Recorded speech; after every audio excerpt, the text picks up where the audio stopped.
She's wearing boots. I'm wearing boots to my wedding. We're wedding. gonna have some sloppy joes. It is Make your own sloppy joe. Sloppy Joe bar. Maybe beats. Yeah. Where you just kind of black out while I feel like you're such a butt bead girl and you're trying to pretend like you're not. Well, you're like, I don't know, maybe beads. your nipple is out. Like, hi guys, welcome to Anniewood, episode 88. Guys, we're moving on up there. We're gonna be at 94, the year of my young husband's birth. We had an amazing episode. If you want to see the uncensored version, we are so sorry we have to censor it on YouTube, but we love we love people being able to see our show. We love doing it not to an echo chamber. So we do have the option where you can see it on Patreon, patreon.com/Annie Lederman. We also have giveaways, different tiers. We do lives on there. It's a fun hang. We're still figuring it out, so more cool stuff to come. Follow now to be one of the cool OG members. And we have the amazing Laura Peak on this episode. She is a comedian from Nashville. She lives in Los Angeles now. She's so funny. She's up and coming, hilarious. I know her from the Comedy Store, and this was me getting to know her, and she's just so funny. Check her out. Look at all of her stuff and go see her live and enjoy the episode. It was a very, very, very fun hang. I am, as always, on the road, coming to you, working on that special. A lot of new jokes. Things are flowing. I'm feeling very strong and very good. So please come see me.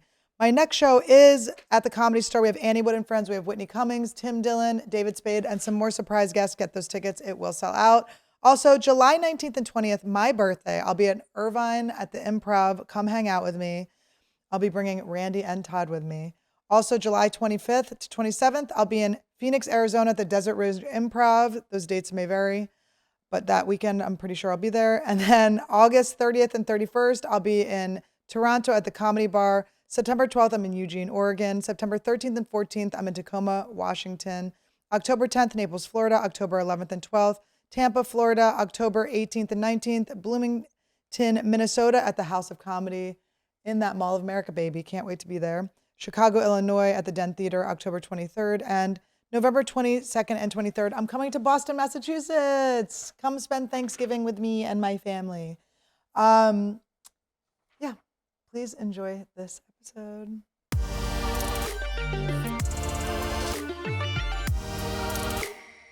Welcome to Anniewood. Hello, welcome to Anniewood, everybody. I'm here with Laura Peak. Is it Laura or Laura? It's Laura. Thanks for asking. Nobody ever asked, but it's Well, spelled I've like met Laura L-A-R. bites and I don't want to be killed, so I don't want to be shot to death. She pronounced my last name wrong the other day, and I was like, how funny How long is have we that? known each other? I was like, no, I don't care if you pronounce my last name wrong. It's just like, if you're However, someone that cares about pronunciation. Got you. That's what. Okay, so it's spelled L-A-U-R-A, but I'm from the South. So people here, they're like, oh no, it's Laura if it's L-A-R-A and no other time. There's never an L-A-R-A. I never see it. There's 3 L-A-R-As. Is Laura Bites an L-A-R-A? But she's the first one I've ever met in my life. Exactly. There's always a U and it's Laura.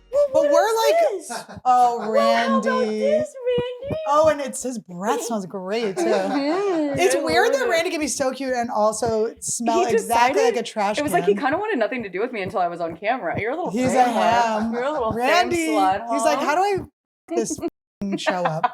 How do I make this so hard for my entire family? You're very sweet. Randy, What he's are like, you what are made these of? pillows? I've never What's felt all your these before. stuff? What is Like, he has I've the never- longest little legs? I've never been on someone's chest when there's these things there. I know.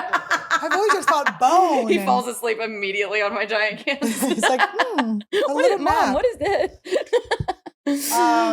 But no, being from the South, they say it Laura. Okay, It's like yeah. it's like slower. That's fun, They don't though. know how to spell. I know. I wish everybody said it like. I wish people said it like they're from the South or like they speak Spanish because then it's We're- lauda. Louder. Oh my God. It sounds like a flauta. Isn't Sounds that like we hot? need it. Yeah, I really Now, like it. where in the South are you from? I'm from Nashville, Tennessee. Okay. From Born and Nashville. raised Nashville, Tennessee, and then so is my guy, and we moved out here like a few years ago Okay. for comedy, and then the pandemic hit right away, and it's my favorite thing in the entire world. that's ever Where'd you happened to me. We landed in we moved from like the most idyllic, like huge apartment in Nashville. It like backed up to this, it was a duplex. It was 2 levels. It backed up to like the woods. It was so beautiful. And then we were like, okay. And he came with me. He was like, we're doing stand-up. We're doing live comedy. I hope you're going to make it. And then we moved to a like 300 square foot studio in Koreatown. And we were just there for 2 months, just losing our So Eating noodles a lot of delivered. Noodles. Yes, eating a lot of Delivered noodles and like we got our full experience. Yeah. We just went outside all the time. You have to like. I never lived in Koreatown, but I visited when I visited LA. My friends lived in Koreatown, so I had a very romantic. It is.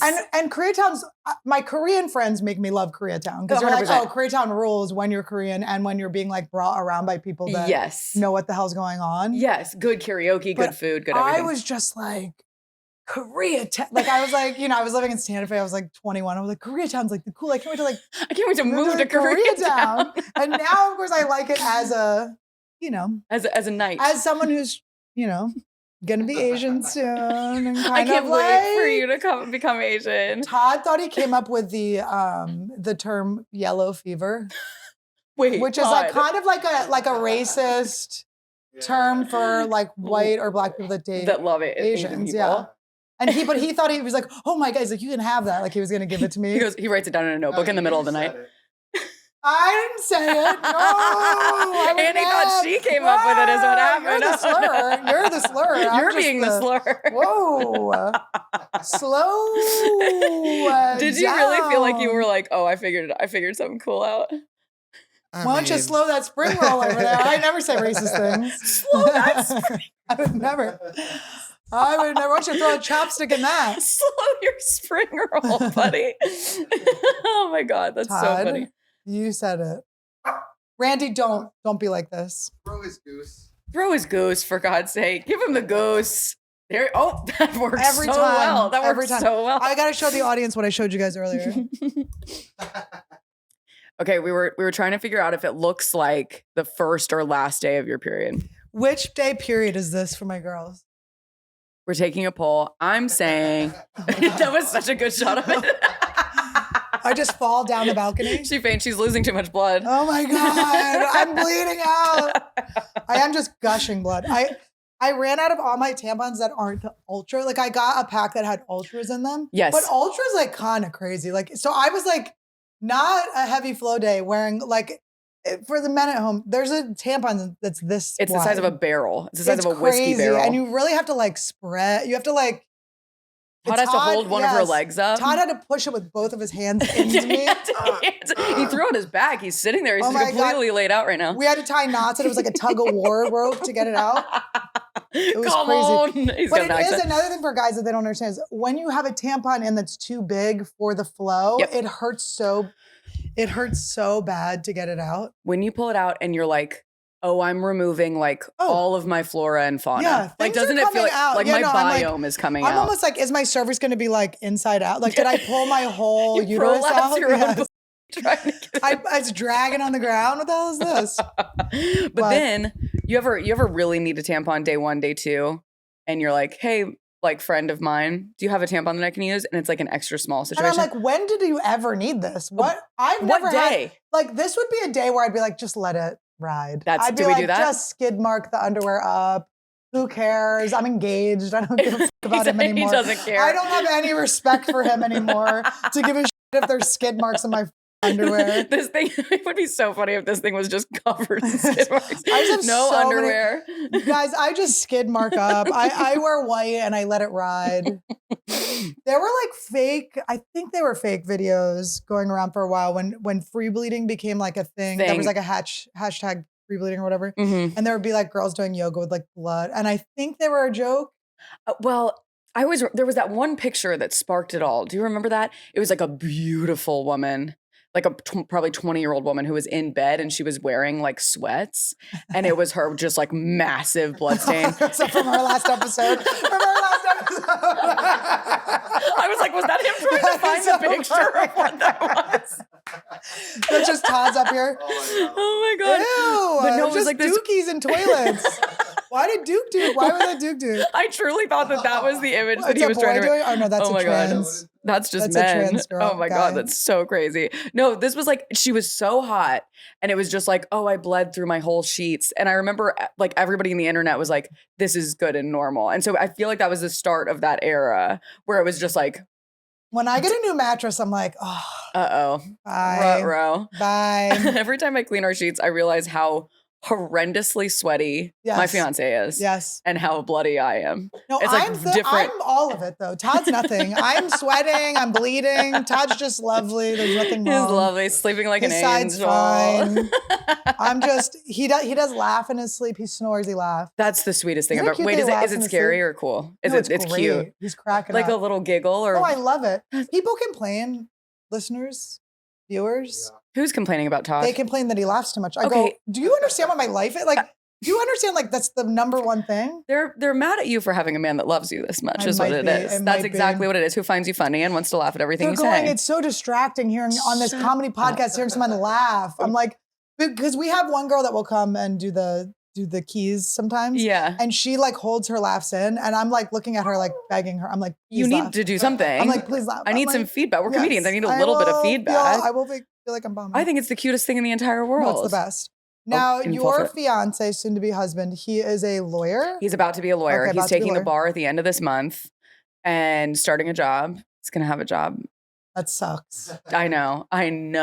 Because I have just gotten to, That sucks. law school was the Because cool. you can't, there's no zoom in. Exactly. There's no at home. I know. And he's like going to work. Like, You're going to be so rich. It's going to be so fun. I know. I know. I You're think going to I'm be like really rich. I'm going to be like, well, here's the thing. This could be Here's the like, thing. well, I don't want to divorce her, but she had her marriage when it was good, she had a doctor husband. I was like, oh my God.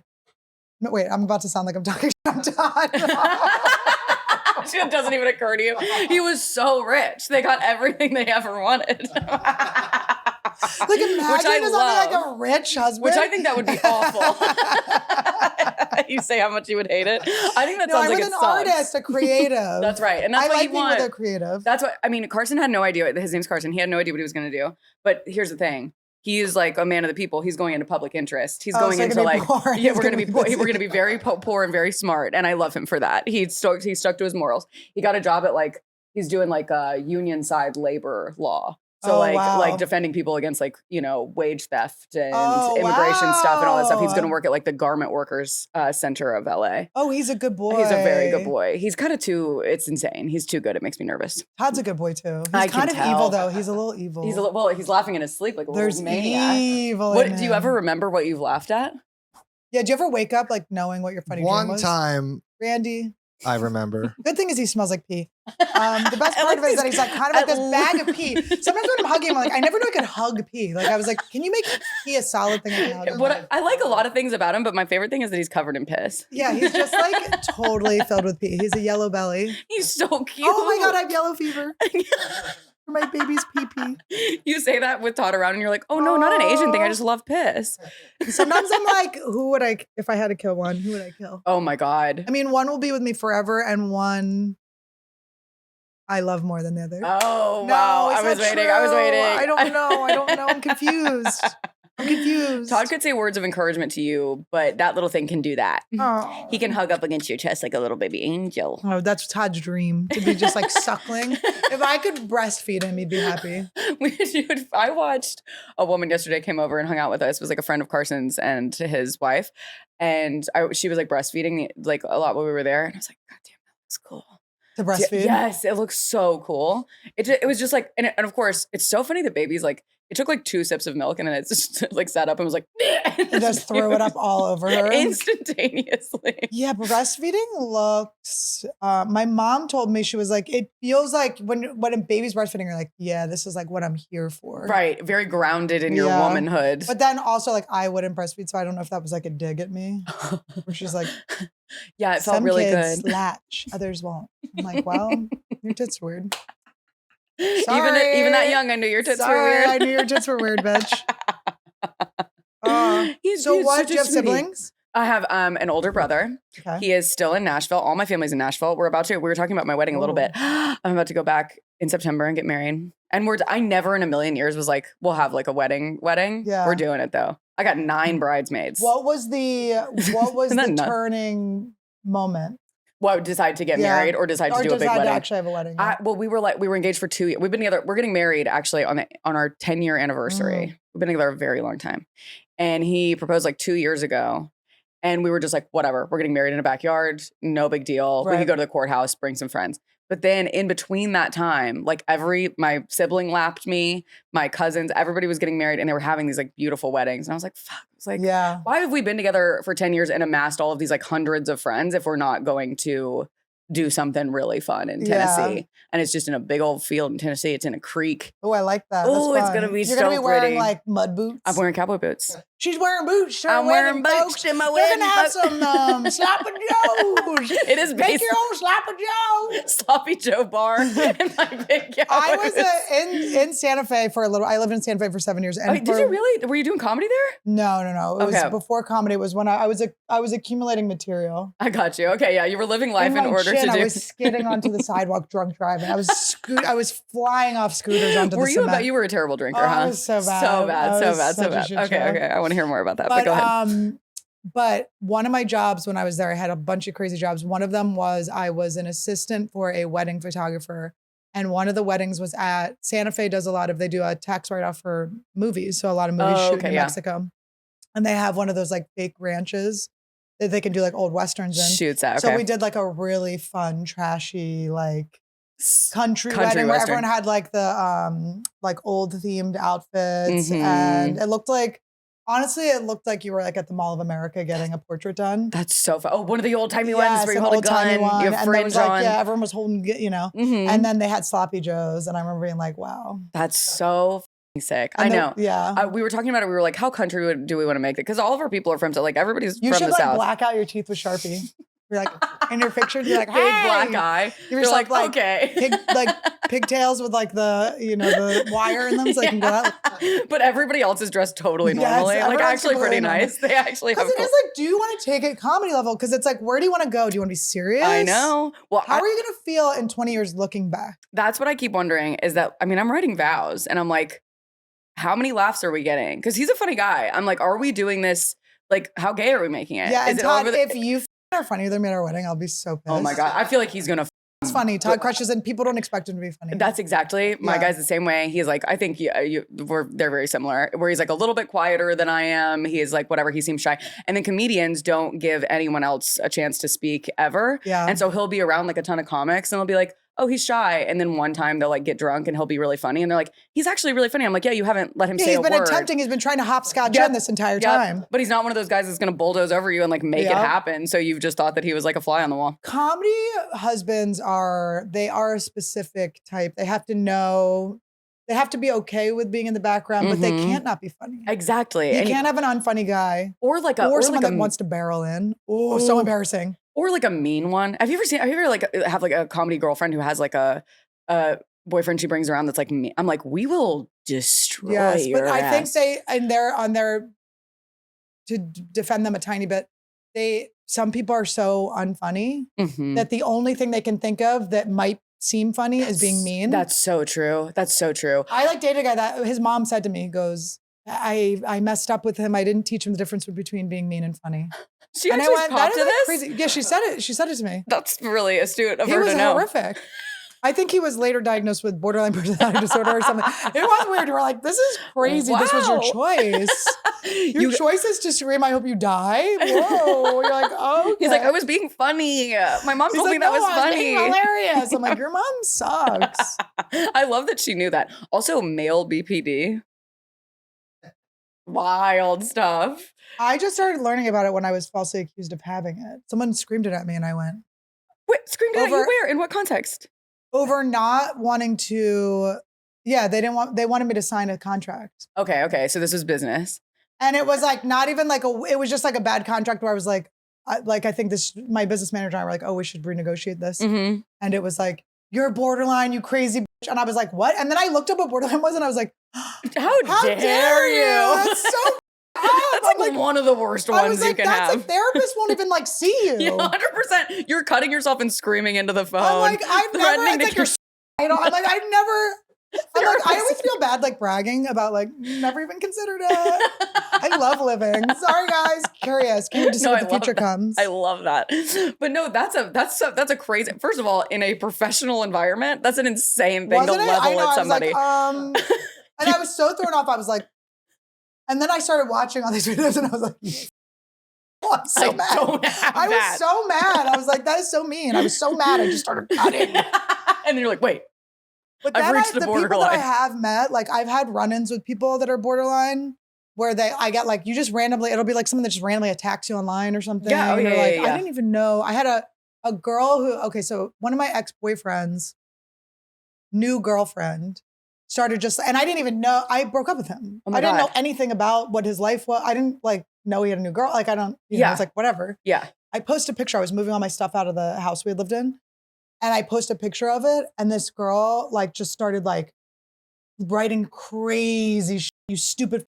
Nobody wants your damage. You like stuff like that on my Instagram. Had you ever met this I person? never met her. I didn't know she existed. I was like, and by the way, I dumped him. It wasn't like, I was like, there's no like competition. There's no competition. I'm not blaming anything. I'm not like I have slandering no him. interest in anything. Your it was damage. I know you. I was like, oh. My God, dude, that's like the meanest shit I've And ever heard. I know it was really weird. And then it was a very odd thing. And She then also at that time worked at a comedy club. She was a bartender. Oh, I and mean, so I had to be like, I now had to get someone fired. I'm like, see, wait, she worked at a comedy club here. she had to get fired. Ooh, I mean, what and else then are you my gonna do? ex-boyfriend was like, well, she's still mad that you got her. I'm like, I didn't really get her. I mean, it's like, I just work at a place. I'm just like a professional. That this person who was like nearly threatening my life. Right. Like, I'm a happens to clown. Here's work the thing. at. I am a clown and I'm not like the most responsible person on earth, but I do try to be as professional as possible. I love my 100%. job. I love to make like whatever's going to make the best product I'm interested in doing. So 100%. it's like, yeah, but it was but then that's when I learned borderline. But I mean, that's great. I don't want to say I had but so then she many. said she had, like, he was like, oh, she has borderline. I was like, oh, okay. That's so funny to swoop in afterwards and be like, hey, it's actually fine. She has BPD. And just you're like, okay, well, I still feel pretty unsafe. Yeah, I'm like, okay, cool. I had so many friends in like high school where I feel like they were like, or it was before people were getting diagnosed left and right with things, you know, before that was like, and I just remember that all those gals, I was like, they are having such a hard time just like clinging to reality. Like that's a really fucked up disease. And you're exactly right. It was like they would see therapists and they'd be like, therapist like, I can't do anything. there's nothing. You're scaring me as well. That's a frightening thing. Were you in high school growing up? Were you a good student, good kid? I followed was. the rules. There was like a major shift in my life where I like elementary school, middle school, golden, really good kid. Sucked up to everybody. Was a very good student. Desperate for approval. Yeah. Loved to learn.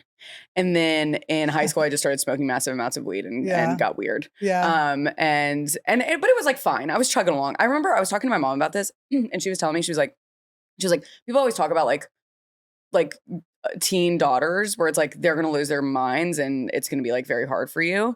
And she was like, you made it until you were like 17. Yeah. So she thought she was like out of the woods. She was like, I was in the clear. She was like, you were pretty like wise. You were like saying normal shit all the time. You had like a good outlook on life. And then I got dumped really hard when I was 17 and I like lost it. And it was the beginning of what is now unyielding mental illness. Like, it was the beginning of You got that, Craig? You ruined her. You ruined her. I just remember, do you ever have that like first breakup that was like, it like broke my entire brain? It's too intense of a thing to happen when you're still a kid. It's like, it's too crazy and you're just not, because for me, mine was when I was 14, so I was like young. Yes, okay, I lost my virginity when I was young. I was like 14. Me too. I was 14 as well. Hi, Mom. Which, didn't you think it was like late? I was like, my friends are such sluts. I was like, I'm like late. I was like, I have to have sex with this guy or I'm going to be the biggest loser in the world. And then you meet people and like, no, in college, we were in love. There were candles. I'm like, what? All of your like really normal, well-adjusted friends are like, yeah, I was like 18. I was like, damn, Max was blasting. We're on a waterbed. We're in the basement. His mom kept walking down to do the laundry. We smoked out of a 2-liter bong. Like, no. It was on a bed that had little baseballs all over the sheets. It was like somebody's baseballs on the sheets, bed. right, guys? And I was the exact same way because all my friends were like big old perverts. Like we were all like in a pretty bad environment, I guess. And then I get older and my really well-adjusted friends are like, oh no, of course, like maybe 16 to 19. No, I'm like, I'm like, wait, did you not run? I'm like, my childhood was so different. I'm like, you guys didn't run for your life screaming, please call the cops and hide under cars from people. I'm like, I didn't have a normal, I like my whole life because I was like, I think it was really just my parents. I was the only daughter. So my parents like didn't know how to like raise. How many? I have 2 brothers. I have a twin brother and an older brother. Okay. And then, so they thought I was like crazy, but I was like just being kind of like a normal girl. There wasn't really that much like craziness happening. insanity. But they sent me to a juvenile delinquent school, and then I became like all my friends were so bad, and I'm sure they're borderline because they would end up getting on lithium, so they would get diagnosed with bipolar. Bipolar, yeah. All of them, and I always was like with these people going like, this is crazy. Are we really going in? Like, we found out they're gang members and we're still going. And we're going to hang out in their house. Going. We're going to keep buying weed from this guy. We're going to sneak out and we're going to go. We're swimming in a pool that we all came through the window. Nobody lives here. No, that's good. I love that his name is Dungeon. Yeah, I think that's good. I think he's cool. going to seem like he seems like a nice guy. Yeah, this guy's cool. No, I like that they all have weird batons that only cops are supposed to have. Yeah. No, that's neat. 100%. We met them at the mall. No, that's cool. No, I've never seen knives like that. And it's like time for me to learn about knives like or that. Or like my friend Maggie would be like, I told them we're 17. I'm like, we're 13. But it's like too late. She's like, don't ruin this. Shut I'm like, up. This is the most important day of our lives. I have like 27-year-olds. I'm like, that's so scary. We like, could have been dead. Is that what we're doing? I was like so not a leader. I always was kind of like the follower, but I was always so good compared to the other kids. I would get into these situations, but I was the only one that was afraid of my parents being upset with me. Yep. I had the friends that they always wanted to watch that movie. With so intrigued. What the hell was that movie? So many things are going through my mind. I'm Kate Winslet and the girl who's in Yellow Jackets. It's called not 13. Heavenly Creatures. I've never seen this movie. Two girls. They kill one of their moms or one of their parents. One of their parents. They murder. Okay. And I would have friends that are like, let's watch this. And I'm like, we're watching it again? Like they had it on VHS? I'm like, we're watching it again? Guys, I don't think this is... Like I had friends that were just straight up like, that's so weird to just we're gonna kill her. I'm like, what? No. I'm like, I love my mom and dad. I don't want to be mad at me. It's just like shooting heroin and like watching only movies about heroin. You're like, we don't have to keep this on the screen. We don't need this. I had a friend that was like, who got into like, we'd be in her car and she'd be like, blood squirt. I'm like, what are we? I'm like, I thought we were just gonna smoke a little weed. Like I didn't know we were gonna do this. I was going at a normal pace for a young woman. You sent me to a crazy place. What is this school? So like, were your parents, did they become aware of this or were they slow to it? No, I think what it was my dad was working and my mom was like, nothing bad happened to her. There was never danger in her childhood. Okay. So she never like knew that was a reality. Yeah. She was, and certainly, even if it was, she's like, oh, she's like getting a little high, not like the extent that it was going to. I remember getting in a fight with my mom and being like, I have nipple rings, I have sex, I'm like, I smoke cigarettes, like all this stuff. But I was thinking today, I was actually thinking about. Is he eating your shaman? He is eating this is from my shaman. Oh my God. It is. Randy, his aura is going to explode. Mother Ayahuasca says no. He looks up at us and starts talking. No, you're like, he's been talking the whole time. You just he couldn't keeps calling hear you it. Laura. You didn't see me correcting him? Randy? Are you enlightened, little bub?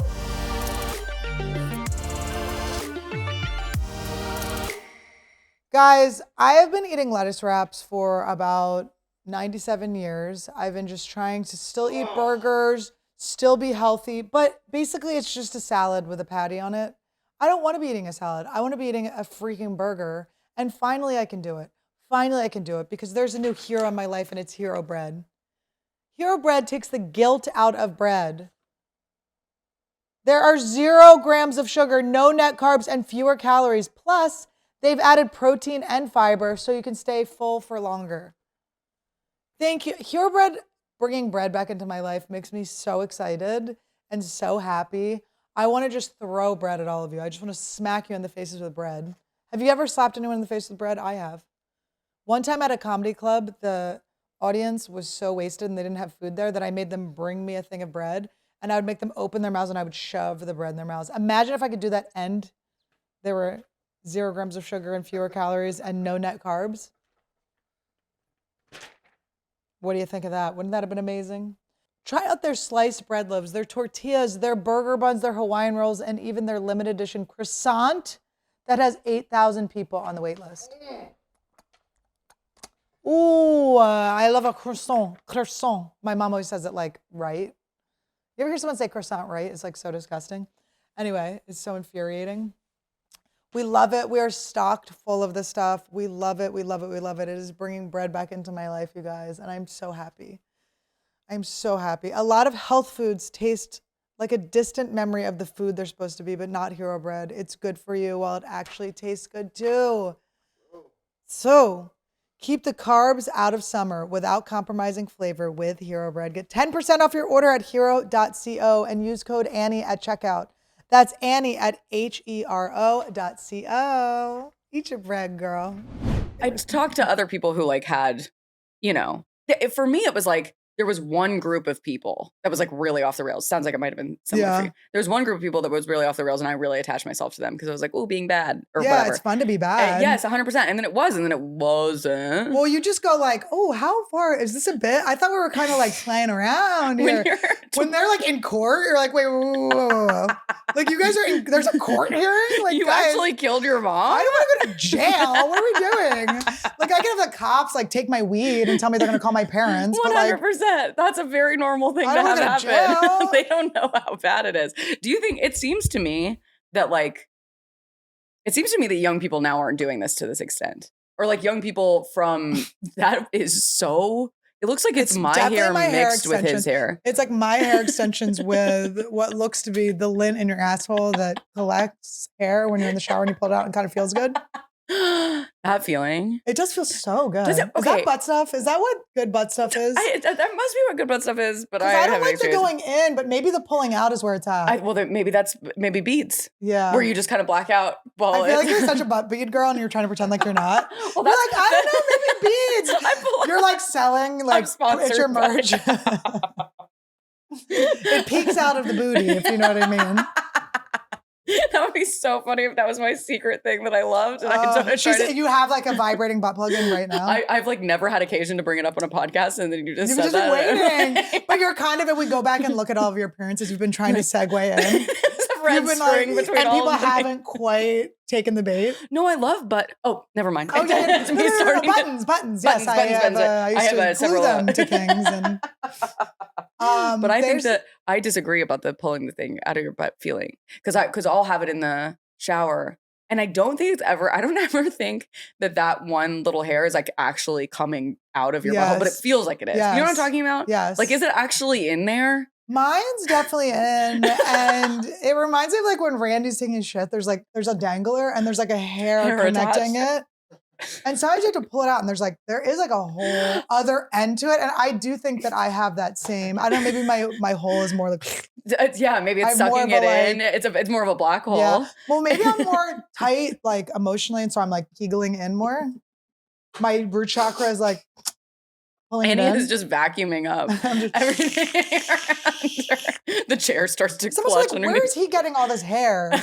Like, where does he gather this hair in his asshole? He must be eating it, right? I think he's licking himself.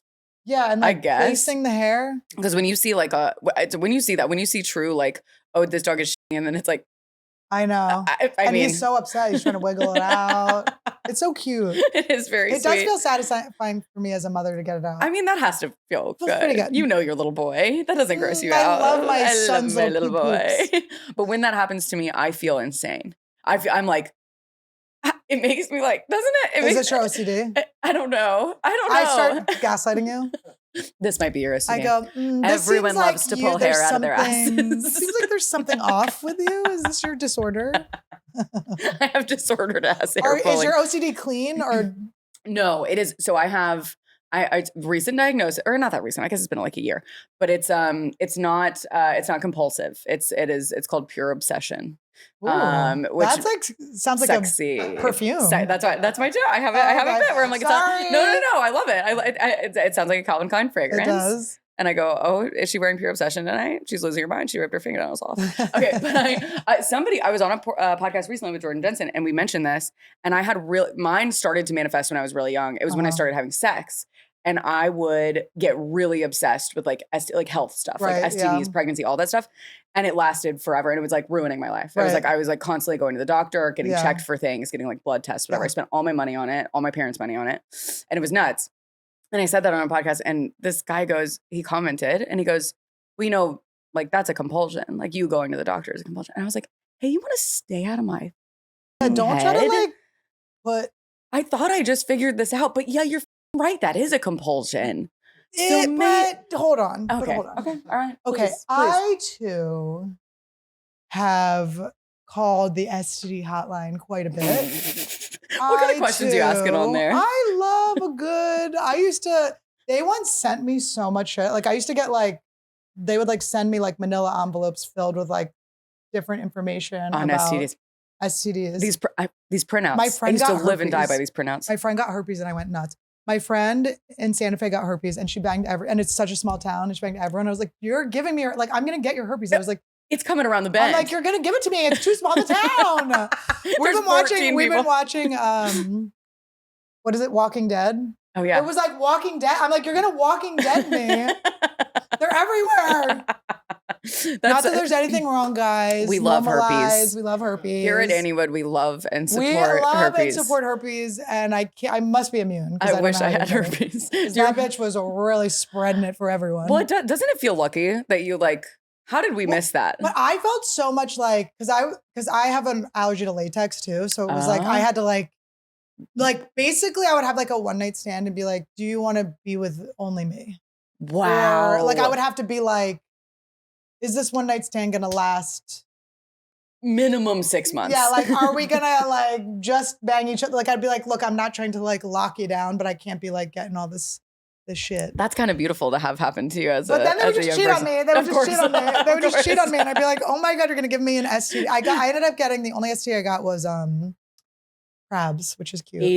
Cutest one. Cutest one. Is that funniest one? Easy peasy to get rid of. They were so cute. I loved my little crabbies when I had them. They were so cute. I missed them when they were gone. I was like, You but put them in like a water thing, they turn into seahorses. Oh, they were so cute. I got little outfits for them. But if you go to Santa Fe and you ask around, does anyone remember Annie Lederman living in Santa Fe? Do you remember anything about her? And they will all go like, I remember she had crabs, because that was kind of a pivotal moment where I was like, I think I should do comedy, because there was never a moment where I was like anything but bummed. I was like so excited to tell everyone I had crabs. Like I was my like, God, this you is had gonna news. Be, You had like oh real my God, news. you guys, I have the funniest thing to tell you. That's really and funny. I was kind of like, maybe I should do comedy. That's when you alight on like a story, when you like find a story. I remember that before I started doing comedy, where I'm like, this is gonna crush. You guys are gonna love this. Listen to what my dad did. This is gonna kill. And you're like, never. I remember I used to open for Jim Norton in the beginning of my career. Oh my God, did you really? I want to know who all so you fun. opened for. We were talking about that a little bit the other day.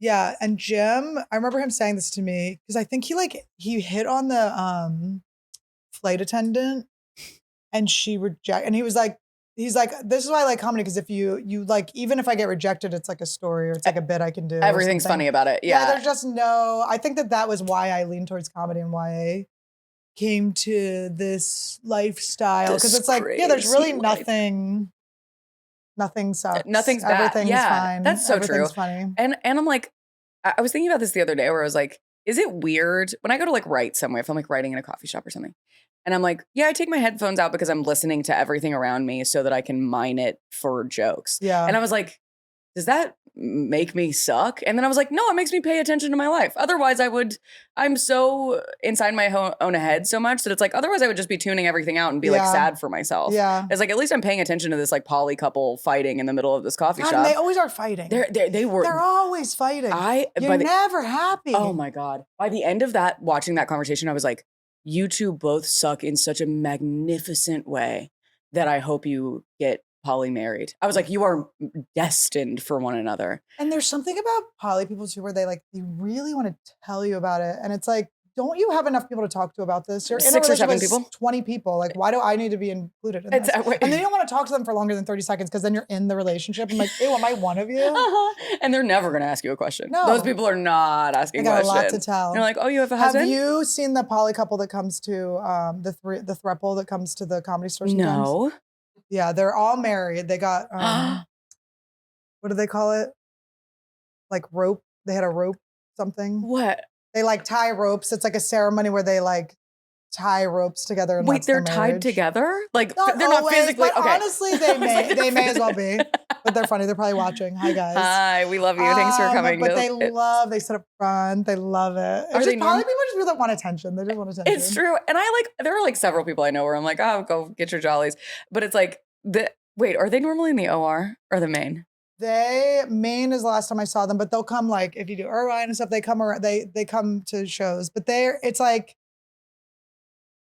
My whole point is I do want to kink shame. I think that taking away the shame of kinks is actually a huge mistake. And I think the whole point is that it's supposed to be shameful, right? Isn't that the hot part? It is why a kink is a Yes. kink. The non-social acceptance of it is why it is taboo, is why it is hot to these people. Normalizing these things is not, it's like, you don't want to be mainstream. Now you have to be like, you're poly? Oh, me too. You're just like, we're why? all poly. Yeah, everyone's poly. Everyone's poly, obviously. This couple that was in this coffee shop, though, was fighting. And like in the middle, it was so great. They were talking. She had gotten a new partner that clearly he was like so jealous of. Yeah. And like the attempt to be chill about it was so over the top. And like the language, just the like legalese that they use, the language that they used to talk about this shit was. No, they had to have like, they have terms. Terms, which he was talking about jealousy and those were the two, like we've all argued about since the beginning of time, but it was put in this like really twisty, turdy kind of pretzel-y way. And then she clearly was just way more into this other guy. This guy probably had a massive and was like hotter. Yeah. And she was saying everything but that. And it was making me laugh so hard. And then in the middle of it, he gets a telephone call, takes it, and is on the phone, like talking about like social issues, like really loudly in this like tiny coffee shop. And she's sitting there. As an ally. She's sitting there, and as they're having this fight, she's watching him do this, and she's going, and I'm like, what are you It's guys disgusting. talking It's so about? annoying. It made me laugh so hard. I was like, these are the worst. I hate them. Somebody came up to like take their order, and he was like, Ugh. We remember some of those. Remember fluid swapping? Yeah, That's fluid bonding. Fluid bonding. That's when they're not going to use condoms. They have to announce to the group that they're going to fluid bond. raw.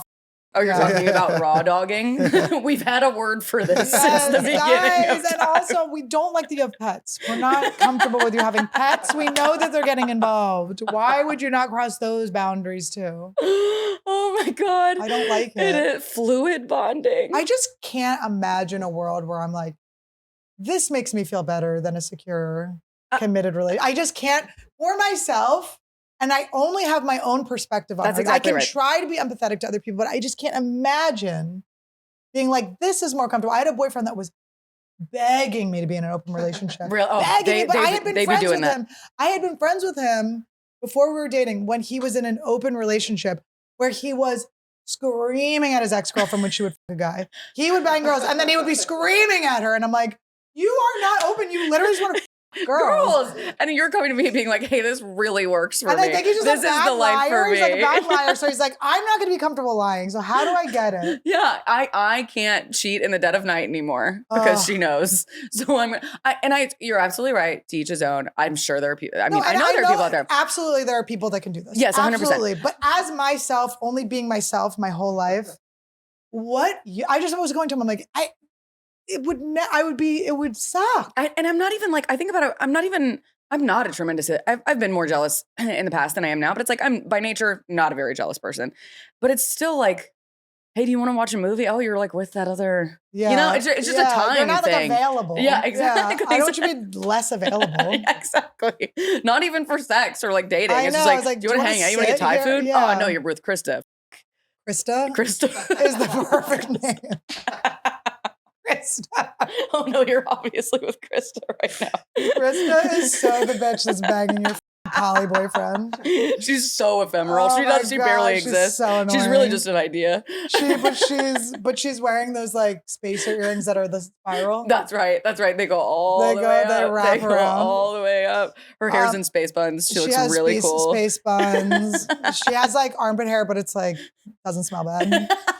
I was thinking about this recently. Do you ever, are you getting shaved all the time? Are you like a waxed and beautiful person? I get Okay. waxed. I'm trying to change some things about myself. And that's one of them. Be I more or less. want to be more. Because I'm like, it's the summertime. I'm a summertime girly. All I want to do is sit in a pool. I love it. I want to be in Yeah. the sun. And then I'll look down at my own crotch and I'm like, okay, you're 33. Like Yeah. you could be taking better care of this Randy- situation. Enough. Randy's like, you said there was a bush? He's obsessed with bush. He's a bush hound. He's like, you have a bush? It's like, here's the thing. I wish I was one of those girls that could just shave and not get ingrown hairs, but I'm an ingrown hair bitch. And so it's like, I have to get waxed, but it's like, I'm getting waxed I'm waiting to the last minute. And how far apart is It's this? a while. A while. Okay. Like I have to pay for like the full The Brazilian, full not service. like there's one that's like a maintenance one, and I'm like to the girl, I'm like, it's rude for me to not. I need more I than need that. the 45 minutes, not the half hour. You know. You schedule the 15, and she's like, "You're wasting my." I've like gone in before and been like, it's too much, right? It's worse and she was than like, that. it's bad. I had her. I had her come to one of my Comedy Store shows. And I was like, my bikini waxer's here. Like, that's how bad it is. I had to give her free tickets. Like, I had to give her like a free show. I was like, I actually feel guilty. You rent out the green room of the belly room. But I'm like, it's just people that have seen my bush. I'm like, guys, I feel so guilty. It's Todd, the bikini waxer, my gynecologist. Like, I just have some apologies to make. But she as actually, I just found out she's pregnant with twins. And I'm like, not to be selfish, but like, how are you gonna wax me when your like stomach is like big like that? We've established that there's a lot to get to, and also you're gonna be too busy to have these appointments. Your 100%. appointments aren't gonna be available. You're gonna have carpal tunnel from holding the twins. I'm like, you did not think of me You didn't when think you this made through this when you got pregnant with decision. twins. When you made this decision, you did not think of me. But it's interesting because I've been seeing her for like 2 years. And before I was just kind of like, I would just trim like with like a hair buzzer. I would just trim and then kind of shave a little bit and try to not get razor burn. And, but I'm never like, Todd, weigh in. Todd, have you ever felt like I'm respecting you with what I do? I don't. Such a good question. I got that man fat. I went, I'm just like skid marks, bush, That's whatever. what you have to start there. And It's then I feel like like Carson and I got together when we were both like 24, and he's 1 year younger than me. Ooh, 11. Sorry. That's my favorite thing I've ever heard. Holy shit. God, yes. But we got together and we were both like Tennessee people that he's always had like a nice baseline of health. He's like a fit dude. His family really cares about food and the outdoors, and they're very well-rounded and whatever. And my family's like, my dad eats McDonald's 3 times a day. He smokes 4 packs a day. I've never seen him like drink a glass of water. Is your mom like that too? She's my mom's healthy and like food-wise is good. Yes, they are still together. They love each other very much. God bless. But they were both smokers, and it's like there were like I didn't have I love them to death. They're my favorite people on the planet. I thank them for everything they've given me. But I did not start my life with like a baseline of health. Yeah. So when we moved from Nashville to LA, I was probably 35 pounds heavier than I am now, and I like got fit in LA. And it's so nice to like get hotter with somebody. It's so weird that you don't have to worry about losing your tits. Every time is that the first thing that goes? I go tits first. But you have such a good ass, which I would trade in an instant. The ass has gone. The Ozempic has kind of. How's the Ozempic treating you? It's still good. It's still good. I touch it with my foot. It's there. I just farted on you. Hey guys, welcome to the Patreon episode. It's me talking into your ass. It just all of a sudden this turns into an OnlyFans. I'm like, I've decided to start an OnlyFans. Let's kill 2 birds here. I'm going to talk into your asshole. Can you imagine having an OnlyFans? I think about it a lot.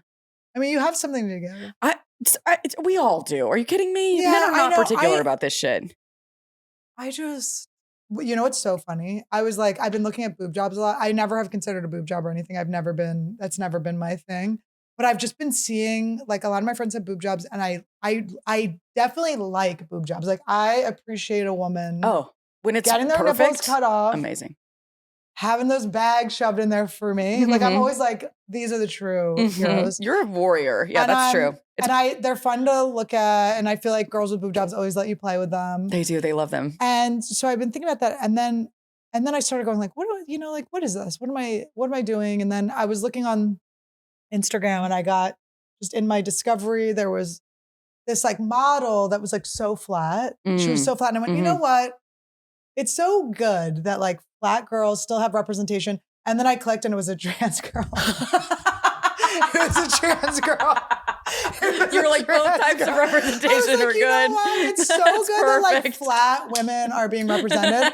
And then I like looked and it was like trans awareness. I was like, oh my God. That's hysterical. I was like, finally, like a woman that looks like me out there, like being represented in fashion. And it was straight, just like a Hunter. Oh, God. What's Hunter's last name? Oh, God. Hunter Schafer. A Hunter Schafer, like hot bitch, like flat. I think about this all the time because I've been thinking they're so well established, okay? They're so, like, just the amount of flesh that exists. Like, they're not going anywhere when I lose weight. Yeah. Are they getting grosser? Yeah. They just get further down. You get little stretch marks. They're like low. Yeah. Looks like I've been breastfeeding. And I always think which about, is really what they're for, which is weird. I know, where which it's is like, why so are we like funny. I'm so like so sad fucked up about with our that. I know. brains? But I always think about getting like A lift. lift. Lifts are cute. Lifts are cute, and they make them really like one's bigger than the other, whatever. When they get this big, it's like there's no telling. You know what I mean? It's Yeah. like they're not going to be perfectly the same. Yeah, These are, and also, by the way, you're too busy to notice. They're bouncing. They're moving. They're second cousins. But I've thought about that so much. Lift, maybe a little bit of a reduction, and then just like reshape. Oh And I'm yeah, like, no, they'll put your nipples in a place you'll be direct eye contact with them at all times. But it's like also, it's like I think after you breastfeed too, like your boobs get like, I think my friend told me that. So she had small boobs to begin with.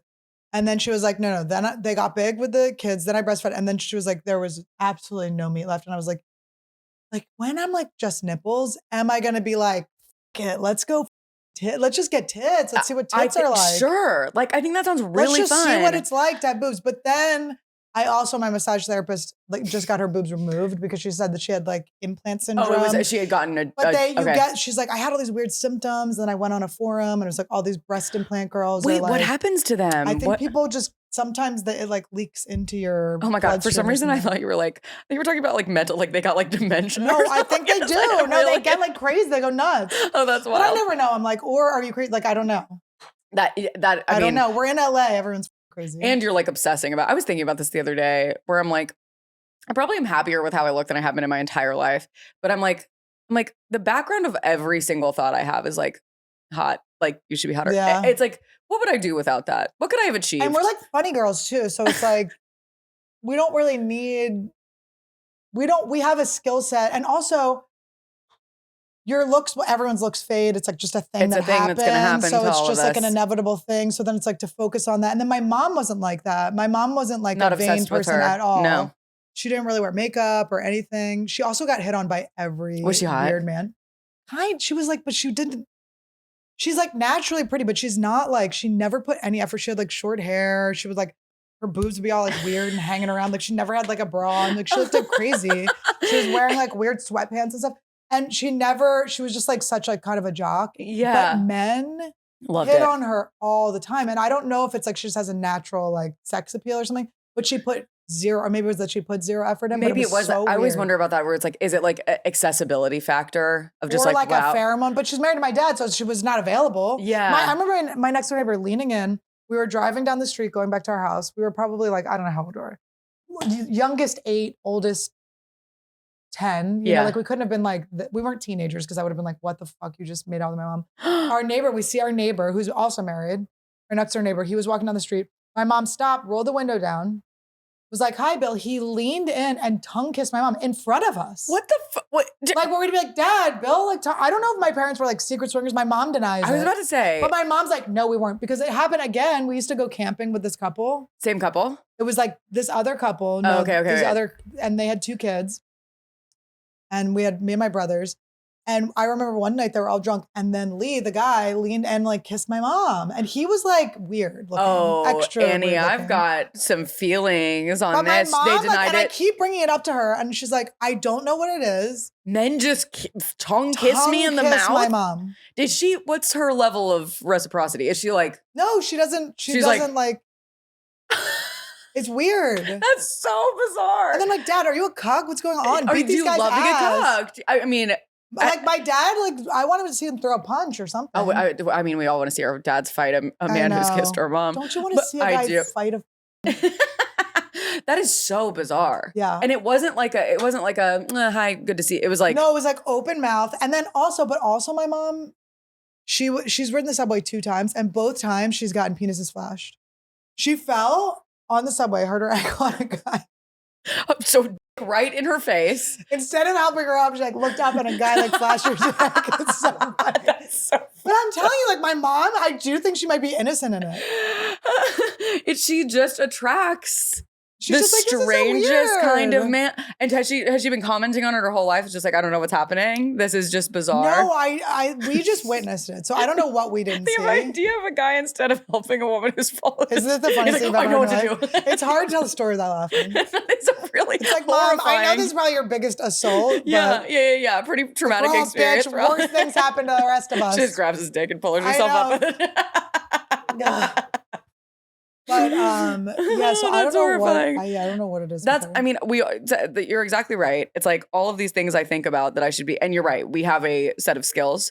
We have to be good looking enough for people to tolerate seeing us Comedy on stage hot. and seeing us do podcasts. Comedy And hot's a gift.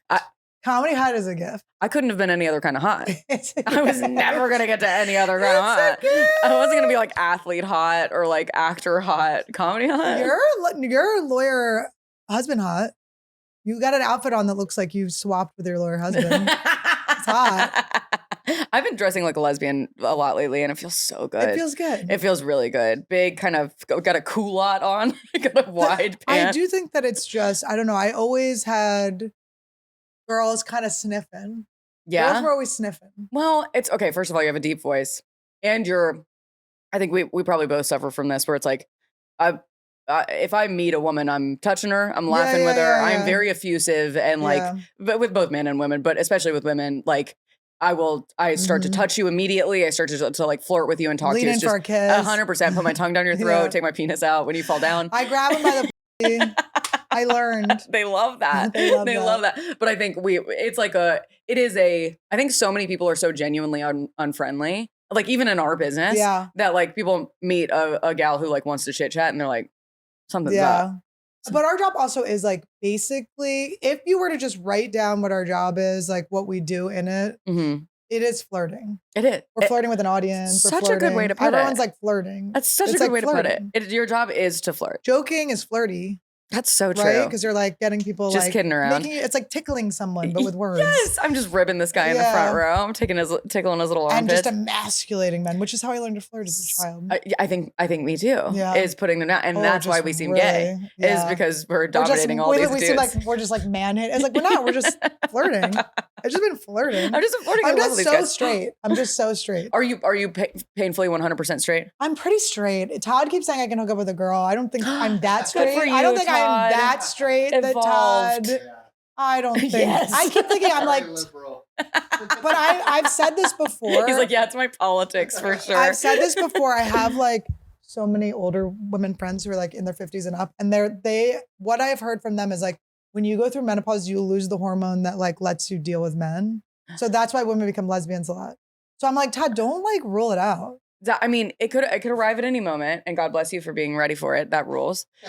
But lesbianism could arrive at any moment. I've been reading, like, where did I see that? It was like some writer put together like quotes from like older women about just like, you know, that the kind of lame, like, what would you tell your younger self thing? And there was so much of that of just like, you are going to stop caring about the male gaze at all. Yeah. And it is at once isolating because for a while, when you still feel like you need it, you feel invisible. There's an overlap. Yes. It's sad. There's an overlap. When Unless you get a facelift. I do think facelift bitches are like clinging and they're having fun. Youth. I already want and one. I think the facelift women are having a good time. I follow some facelift bitches. Can you imagine how good a time I'd be having if this was? But I would have to get my sister-in-laws them because I don't want to be the only one. I'm like, I can't be the only one at Thanksgiving, like tight. Because they look good. Like you do look a little weird in person. Sure, but it's like photographed. And look at that. I mean, these people aren't seeing us in person. Guys, this is just vids. God, I'm really collecting a like lot of us skin better, behind my guys? ever Guys, don't you like us? Is But this you the can always hottest I've tell ever the only looked thing in is, my like, life? The earlobe gets closer to the And then edge. there's uncanny It's valley very between low. these Yes, two things. this is not You right. need this space to This- exist in the world. And then sometimes you ever see the girls that get the filler, like I have some friends where Jaw. it's like sometimes we're like, oh. I have friends where I go, what did you? And they go, nothing. I go, you're snatched. Are you lying to me? I'm like, because I've never gotten anything done, so maybe it's rude of me to even ask. But when they I'm just so curious. I have so many friends who will say things to me like, I'll be like, hey, they'll be a few years older than me, and I'll be like, hey, you look incredible. What's your stuff? Like, what are you doing? And they will give me a list. They're like, you know, this type of sun protection, blah, blah, blah, blah, blah. And then the last on the list is Botox. And I'm Yeah. like, okay, you have to lead with that because Yeah. that's What I'm asking. like, I want to that's get what I in my want. armpits. I'm trying to get someone to collab with me Wait, because I want to do a whole thing on it. wait, to your nipple is As out. they sweat. Todd. It's cute. Aren't they cute? They're so They're cute. so You're the cutest boobs I've ever seen in my life. Are you kidding me? I would They were kill on for here those once. tits. My old producer. Get it. I used to flash him as a joke. I'd be like, does it count if I don't pay you? Does it count as a Me Too? And he f***ed up once and put my tits on. It was a Thanksgiving. It was a holiday. It was a holiday. I was getting DMs people were like, Cool look at tits. Thanksgiving. You have the cutest tits I've ever seen in my Aren't they entire so life. I'm cute? happy to know that about you. I'm very know. happy. I think they're so Congratulations, Todd. You're doing cute. great. They're so cute. Okay, so wait, the My armpit Botox sweat. for For sweat. armpit sweat, yeah. I'm like, I would do anything to stop what's I- happening to me in there. Have you always had it? Yes. Me too. Yes. Here's what I'm thinking. Okay. Maybe it's not, well, it's OCD, yes, okay. But maybe what's going on is we're in fight or flight. This is what I'm thinking. I think Mhm. my system is just thinks that I'm under attack at all times. Yes. From Yeah, yeah, yeah. whatever. I don't Yes. know what specific event Some did threat. this. Some threat. But there's a threat always. And I think my body is like, thinks I should be running through woods. Yeah, you're juiced up. My body thinks I should have like a bow and arrow. Yep. Like You're- this, like even like sometimes I wake up, my arms are up. I'm like, am I like? I don't like, sleep like that. Todd's laughing in his I sleep. keep like You're just- looking up. I'm like, I know we're having very different lives. I'm sweating. I'm like, I'm just in dreams like running from a masked like, attacker. We are watching Walking Dead, and I'm like, this feels normal. This feels like maybe what Oh I've my been God. watching. Dude, last night we watched a horror movie. I'm a big horror person. I'm Me always too. I'm always looking for the new ones. There are so few good Where's horror the movies box? left. Wait, what do you have? Did you see Terrifier? No. Do you like gore? No. Yes, I love Terrifier's horror. everything. No. Oh my God, but this is so cute. Terrifier 1, Terrifier 2. What do and then you there's think? one Terrifier 3 that's coming out. Oh, hell yeah. Wait, when is that? Okay, so last night I watched a one called Alone, and it was fine. It was made, it was like 2023. Okay. What And it was happens this in woman. The thing about it was that there was no subtext. Truly, it was like a woman is getting stalked and chased in the Pacific Northwest. Okay, fun. She's left her husband killed himself. Oh, great, yeah. She's fleeing and her feelings. And this guy just like she starts seeing the same car and he's like following her and he's stalking her through like the woods of the Pacific Oh, Northwest. great. That's not fun. Really and it was like Carson was laughing because he was like, this is the most just like viscerally terrifying, like this would happen to you thing. Yeah. And I was like, you do understand that that's I love it, right? Yeah. I'm like, oh yeah, this is exactly how it would happen. Yeah, That yeah, thing that I yeah. think about happening all the time. This is it. The guy's right behind you. You're going to the woods or whatever. And I love that adrenaline because Yeah. I think I'm low key thinking about it all the time. I'm Oh, like, they're no, right behind me. Yeah, it's a battle. They're right behind There's me. a battle happening. We're in 300, baby. We're in 300. My pits are I so am- sweaty because we're in 300. It's constant. It's never stopped. 4th grade. I remember it started dripping. It's When you never get the stopped. drip. And You it get was the just- drip. And I used to try to make games, like see if I could get the drip to go down my finger. That's the hottest thing I've ever heard. You're angling your body like a By the way, pinball machine. None of my brothers had sweaty arms. Like it was just me. Like I was just It this was sweaty. reserved for you. My dad has like sweaty hands Palms. and feet. I have the coldest hands and feet of all time. Always. Aw. I don't know. I'm a smoker. I think it's like a life. Smoking's cool. It's every time Annie sees me at the I'm comedy like, store, I she can't goes, be- "Smoking is so cool." I was like, it's so cool you smoke. I got hypnotized not to, and now I can't. So we were talking about this before. You're making me really believe that hypnotism might be the only way for me, it works. and I'm ready to get put in contact with somebody. I will. I'll send you to Mary Lou Rodriguez. Mary Lou Rodriguez I had is her one of on the here. greatest She's names the I've best. ever heard in my Isn't she entire the life. Josh Wolf's been going to her, and he keeps calling her Mary. He's like, but like everyone I know calls her Mary Lou, and it's so funny. He's always like, Mary's helping me so much, and I don't want to correct him because I like hearing her in like a different light from a I'm different like, context. Oh my God. Like it's like she's two people. You know Mary. I've never met Mary Mary before. sounds so That's cool. wild. But I was telling you, my friend did this insane cleanse to try to quit smoking.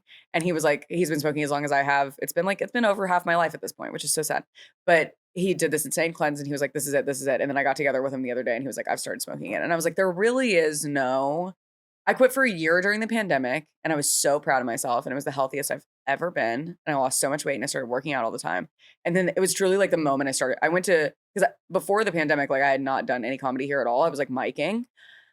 And so by the time of the pandemic ended, like the first thing I did was like go back to open mics Right. in You the need fucking something. valley. And I was like the first set I did, I was like, I'm buying a pack I need of something cigarettes, after what just happened, obviously. what I went through. Exactly. How long did you smoke and how long did it take you to stop? I smoked on and off since I was 14 or maybe 13. Okay, yeah. And then,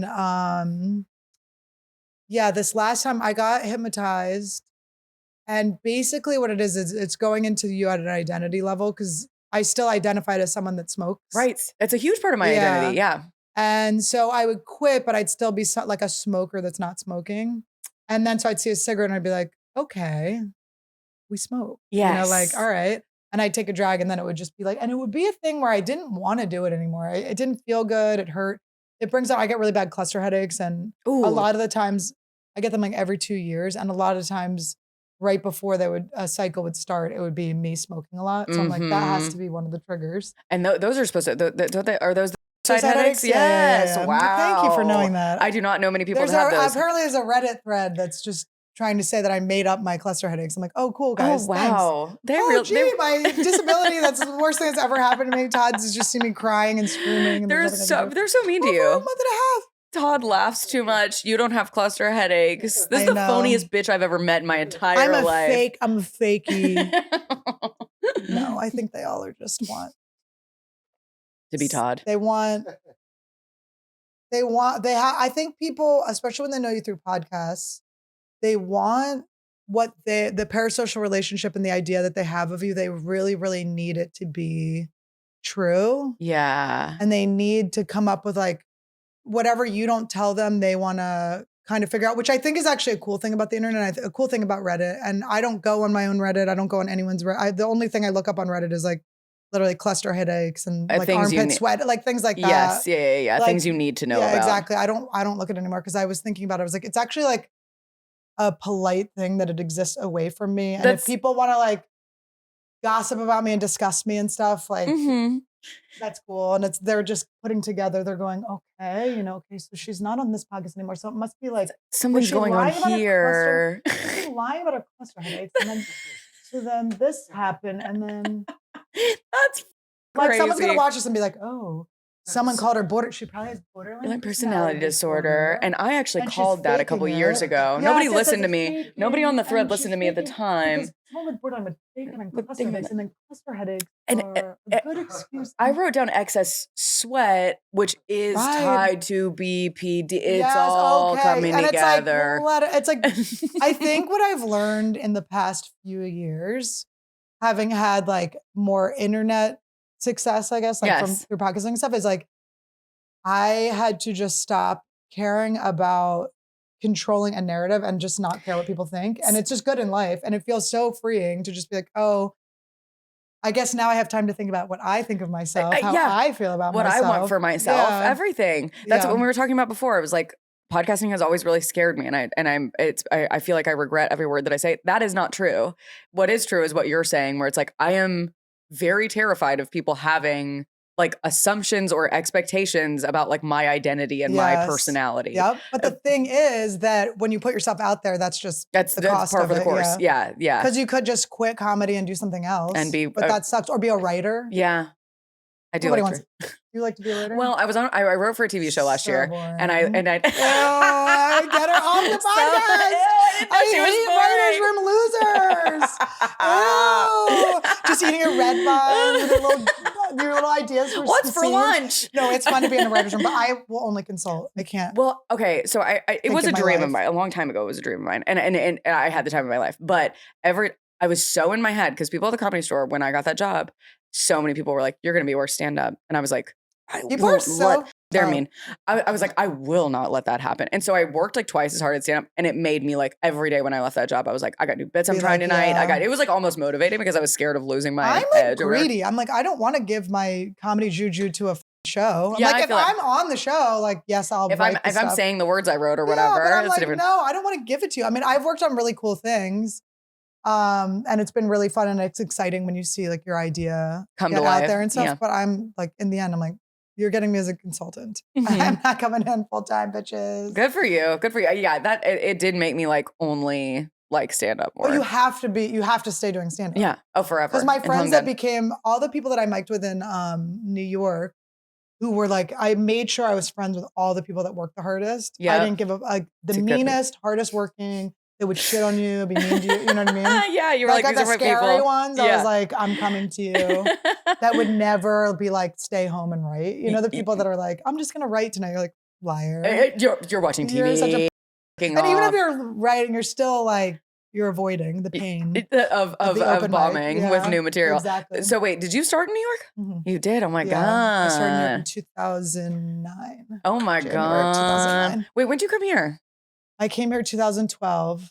I came here, I was doing Chelsea Lately, the panel on Chelsea Lately. Okay, and yeah. then it cost the same, I was getting paid the amount that the flight was. So then I was like, I'll just come out here. And I was like living in my car and doing Chelsea. I was driving like a rent-a-wreck. They used to have this thing, rent-a-wreck, where it was like really shitty cars. Oh my god. And they would rent them like long-term for you. But I had this like Plymouth Neon that was all dented up.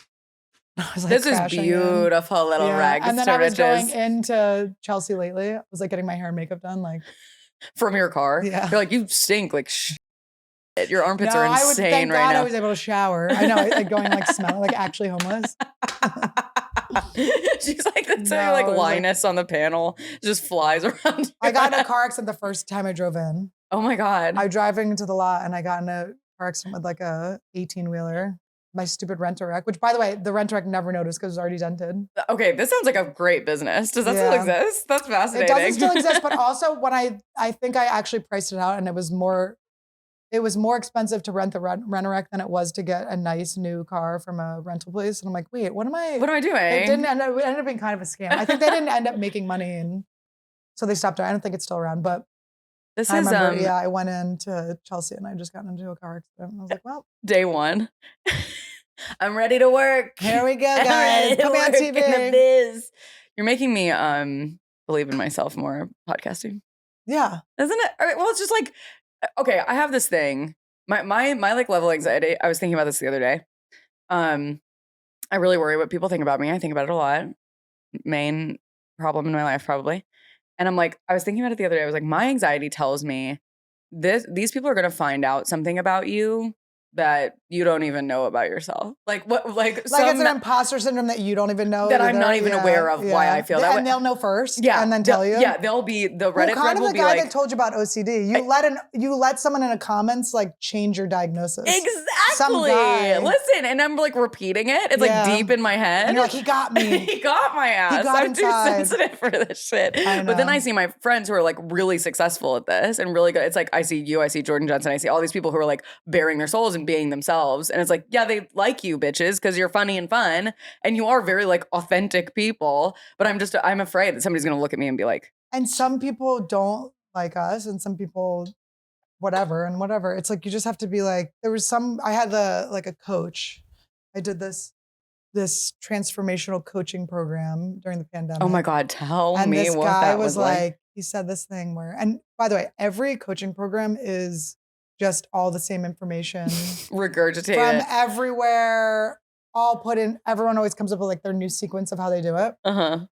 And this guy's was good, so I'm gonna quote him, but it might be someone else's quote.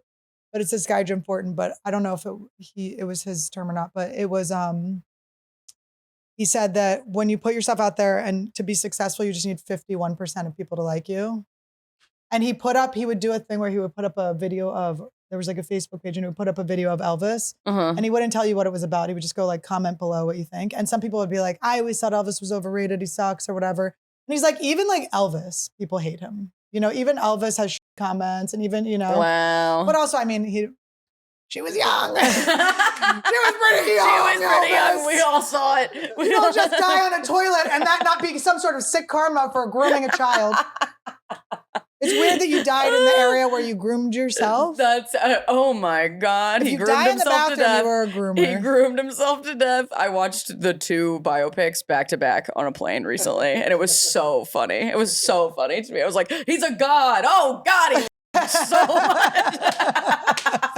I know it is, but that's also a good example of like there are going to always be different perspectives of everything that's going on. Totally. Even if because that in terms of just like your art, even though. like as a whatever, as a Right. person. But that is what we're talking about is like your authentic Right, self. right, blah, blah, right. blah, blah. But it's like, yeah, if you're a really good stand up or if you're a really good singer or whatever, it's like, you're still not going to be for, Yeah. it's about 49% of people. And there's like, if you occasionally. think about it, there's like a million different types of stand-up.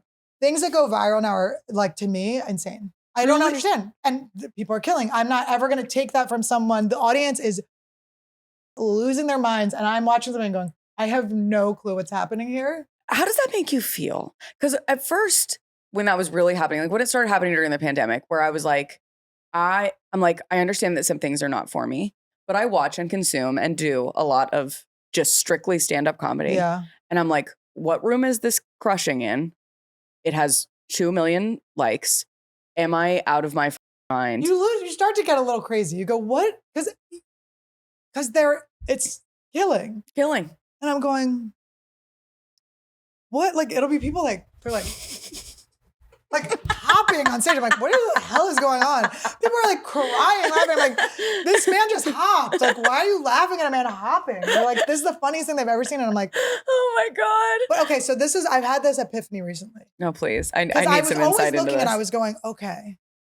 Like because sometimes I'm like, let's see how big I can get, right? Like, let's be the biggest comedian in the entire world. Let's I see love if I it. can, like, let's just see how far I can manifest this, like be huge, right? Yep. But I have subconscious blocks, right? Because I believe to be the biggest comedian in the world, you have to be a hack or something. There's something in me that's like, you have to be A gimmick almost. Like, you have to be something that's so broad. Yeah. You have to be something that's so palatable to so many people that I don't know if I authentically can do that, right? Like, Because as one of an my artist. highest values is authenticity, right? Mhm. For myself, I get really triggered with people when I feel like they're being fake. And then I have to be like, okay, that's just not their value. Like, this is my value. It's not theirs.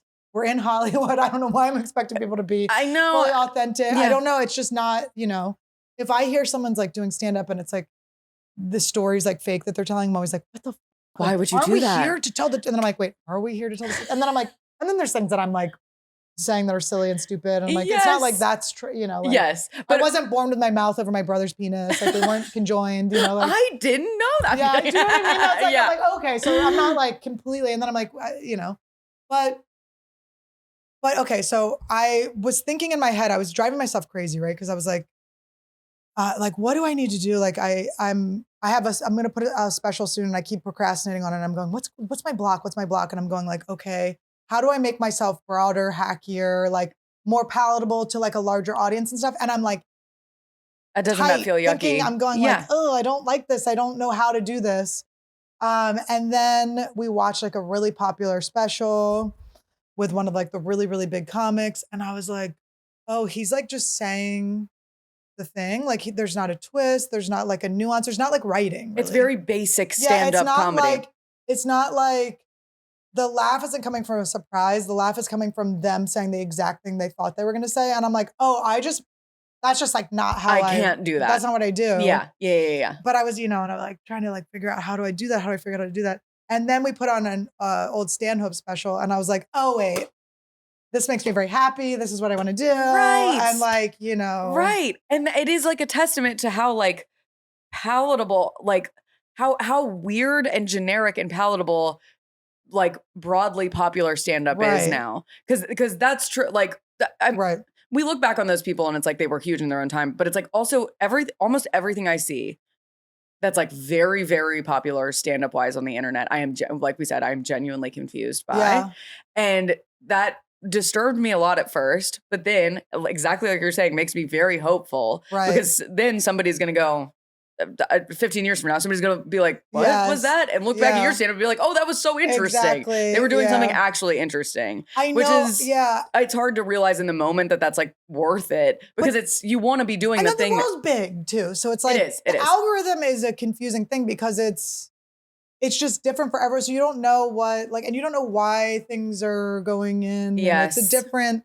So maybe if we had a weird joke that was very unique, but it was pushed to everyone, it would have the same response, as like a very broad, weird act out Yes. thing. Yeah.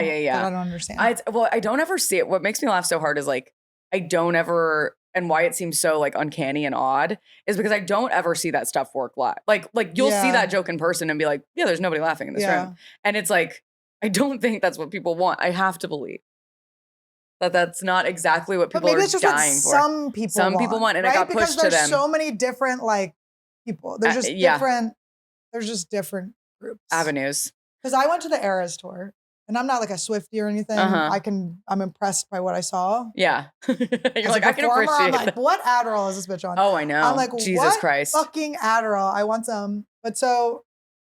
But to see so many like women and gay men like just packing the audience, singing everything, and I'm going, oh, okay, like broad. There is, because I'll talk to some of like female comedians, and I do not have a pessimistic view on things as much as some of my friends do, and they'll be like, you know, audiences just don't want to see women talking or whatever. I'm like, I went to the Eras tour. Like, I just don't believe that. It's like, what is like accessing these people? It's about like, so many people don't even know that stand-up comedy is really a thing. I like this day and age. Like, I truly think that I think that's so it's like, true. how do we like get these people to know that this is a thing and come to the thing? Well, I understand what those like. I hear a lot of that same thing, and it's like Gal saying, like, people like this audience doesn't want to see a woman get on stage, and sometimes you have that feeling, especially every once in a while. Yeah, or like especially at clubs, it's like. People are expecting certain types of comedians. Men, I think, on the whole, pay more money to go see comedy than women do, I think. But at least, like, you know. I think it's going to shift. I do think it's, like, shifting. I'm so excited for that. I think it is. Because if you can harness the power of the Eras tour. We want women coming, bringing their boyfriends. And how beautiful is that? It's my favorite thing in the entire world. Because I think it is. It's just, they just have to, like, know it's there. They just don't know it's there. Yeah. And we're talking like to them and like about them. And they're like, oh shit, I don't feel insane in this room. Yeah. I don't get that. Like I'll feel that way or feel sorry for myself about it. And then I'll get on stage and be like, these people are, you know, even if it is like majority men coming to see dudes stand up. The only time I've really felt it, and maybe I wasn't a girl, maybe it wasn't because I was a girl. It could be that I wasn't, it could be just. I mean, I have a feeling I know, but sometimes I'm like, what if I just completely ignore that? Yeah. And don't feed into the idea that things are harder for women? And just in this scenario, and because I don't want to have a block that's actually where I'm holding myself back. Yes. Because we should be able to make any room laugh. Yeah. You know? Yeah. You should, like sometimes it's just to barrel through it. I've had like a few sets recently that feel like old times where I've been really trying a lot of new stuff and in front of like late night crowds or people that are tired or whatever. And I have gotten that feeling that I haven't had since like 2 or 3 years into comedy. Just like flop sweat on the back of my neck and just like I feel myself like starting to like speed up my speech to like get through it faster. There's like an echo inside your own head. You're I like, know. What is? You literally want to be like, is the mic not working? Like, I'm not trying to be hacky about like, is this thing on? I'm confused. And it feels so, first of all, I get off stage hating myself, of course, but I feel so alive where I'm like, this is the point of trying to get really good at this. This is the point of failing at this. You're going to do it for the rest of your career. You could be the most famous person in the world. You're going to bomb with new occasionally. Everybody does it. But that feeling, that little like the heat rising up on the back of your neck and making eye contact with people and just that feel like you're so used to satisfying audiences that feeling of like a woman looking at me being like, you hate me, dude. Like, you think I suck so bad. There's something really exhilarating about it. Oh, I remember a lady, like I was doing like an unofficial meet and greet after headlining years ago. And just a lady drunk walking out like, you suck. And I'm like, I mean, you kind of suck too. I mean, as an audience member, like that's pretty bad. Also, like for what your job is, that's like kind of like the worst you could be. You didn't do for you to come by and yell, "You suck" to me, like that's like you're the number one worst audience member. If I'm the worst comedian, you're the worst. You're a worse audience member than I am a bad comedian. Worse at what you do. That is such a good point. I was telling a friend, she started a headline and we were talking and she was like, I've not been headlining long, but like a little bit longer. And she was like, what's your advice? And I was like, listen, our assumption so much when we first start headlining is like, these people are here to judge whether or not I'm doing a good job. That's not true. Those people are there to have a good time. Like they're there because they want to see some stand-up, whether or not they know who the hell you are. They want to see some stand-up comedy. They hope you're good at it. They're not there to have a bad time or to look at you and be like, I knew she wasn't good enough or whatever. And then I think that's a very true lesson. I was glad I like could muster that advice. But then occasionally you get this bitch who's like, you came here to be mad. You Yeah. didn't What did I do to you? You were never gonna sit down and laugh at my dumb ass. I had to change my whole attitude. I think it's from doing mics. I think that's where that comes from. yeah. Because you're used to doing open mics. When you start comedy, I don't know, some of you guys don't know anything about comedy. You never listen to Joe Rogan's podcast where he talks about it. But have you guys heard of Joe Rogan? Have you guys heard of Joe Rogan? You go and do open mics. It's mostly just other comedians waiting to go up in the audience. And it is a contentious vibe. It's not very like, it's not how it would be in a real, you're learning other skills when you're doing an open mic. It's not how to have a loving relationship and vibe with your audience. Yes. But so I think from that, when I started doing shows and doing real shows and then going on the road and stuff like that, I still had this like the audience is against me vibe. Right, you do. You hold on to that. And I would come out so combative. And sometimes my manager's been going through and posting really old clips of mine. And I'll see like, I was like angry. Oh my God, I'm so how weird mad. is that? How long ago? Like how many years? 2012. Oh my God. They're cute. The jokes are I was good, writing bitch. my ass off. I kind of want to rewrite them and put them in my special. Oh, cute. Don't be mad at me if I use a 2012er. Dude, that rules. That's fun. Like going. I've been doing that a lot recently. Going back and like looking at really old shit, like Mike Day's shit, and being like, oh, that's such a good premise, but you just weren't good enough at this to know how to do it right. And it's like I'm like, well, oh my God, was I smarter? I wasn't as good a writer, but I'm like, was I like a more astute person before? I think I feel like my motivations were different. Like I had more of a different type of work ethic when I was doing mics. I felt very alive doing mics. I loved doing mics. Wasn't that a time? I would never like now I'm like, I will do anything in my power to never have to do that again. I truly, so painful. I like, do you ever happen upon them? I've happened upon them in Hollywood recently. And it's like, this was exactly how I got good at this. And I've like walked in and been like, should I like, and I'm like, no. A lot of PTSD from that. Well, it's like so it's like you don't want to undo the success outside of open mics by going back to them. But yeah, no, I don't. Yeah, I think there is that base of, but and I go, oh my God, my brain thought that. Well, that's so cool that I sat down. But I think when we were doing mics, I always wanted to have new material. I didn't want to. Me too. Because you were around your friends. It was the same people. Embarrassing when people would do that. I'm like, what are you doing? But people were running like the same 5 minutes week after week in front of the same people. I'm judging you. So I think because I was so harshly judgmental, I was always so worried about that and other people judging me that I was always like, I have to have new stuff. So I would be racking my brain like, totally old job. What did I used to do? What relationships was I, and What? School, whatever. Did something happen at work? Like, yes, like, what about my brothers? What's it like to grow up with brothers? And you're just like, what? I have a twin after all. Yeah. I was thinking about that recently. I sort of missed that, like the intensity of that time because all I was doing was writing new. And now it's like, now it's go time. Yeah. Now I was like, oh, you like move here or whatever. And you're like, I have to show people what I've been working on. And that means not like bombing every third time you go on trying out brand new things. But I'm like so much more willing to bomb. Like I will bomb half my set because I'm like, I just would rather doing the same at the comedy show we get 15 minutes, doing the same 15 minutes, I would die. Don't you feel like I did when I got passed, I did it for a little while because I was Van post that thing? There's a photographer, Van, if you're watching what's up. He's the best. Van Corona. But he wrote a thing where he was like, guys, watching you guys do the same 15 minutes over and over again.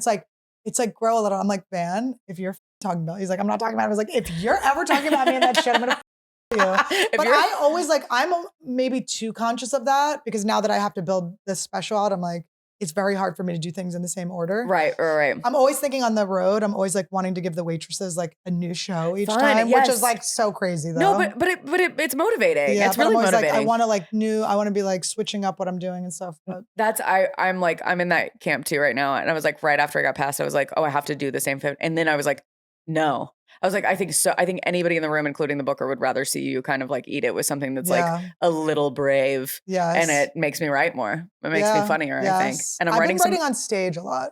I have never learned how to do that. I've never learned how to sit and write. Oh God. Crazy. I'm like, I would switch places. I'm like, it makes me feel insane. I'm on stage. I'm like, am I funny? Have I ever been funny? So like the other night I was trying to do something about the difference between like how violent boys are when they're little and when girls are violent when they're little. Like how's that much? Guys are like premeditated. They have names for the ways they kick each other in the balls and stuff. They have like different. And then with girls, it's like, it's a crime of passion. Like when you kick a guy in the balls, there's no name for it. What did he do to you? Yeah, you're just like, you know?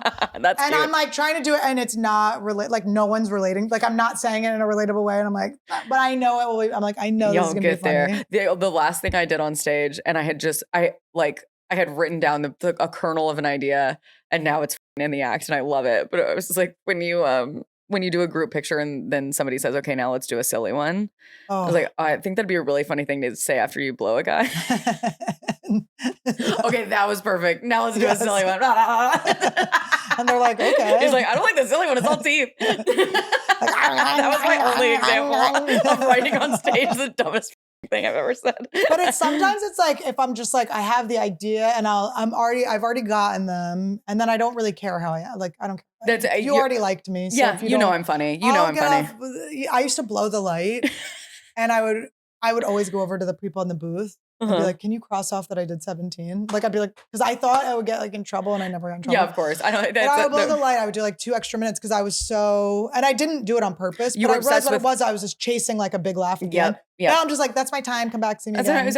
I'm here all the time. You can see it. You can come see it. Yeah. Oh, Whatever, that rules. yeah. I've gotten in that recently of trying to do new where I'm like, I have like a minute 15 left and I'm like, okay, close on that 2.5 minute bit because I need like a massive laugh before I leave. And it's like getting over that has to feel incredible. Also worrying about if you have to stop worrying about what the comic after you's thinking. I know. I mean, my biggest, this goes back to the miking days thing, but it's like, I just went on the road with Taylor Tomlinson this past week and we were talking about it. It was like the thought that you are being watched a lot by your peers is so much scarier to me than audiences. Because I'm like, I know how to make these audiences laugh, but these people have seen me go up a lot. And are they sitting there being like, you know what's interesting? I'm glad we're like Taylor too, because do you notice that the most successful comedians aren't hanging out? Like they're not like around to see whether we give a fuck about their stuff. Exactly. They're like in out. They're like, we're so rich. We're so successful. I don't like, have time for who this. likes their jokes?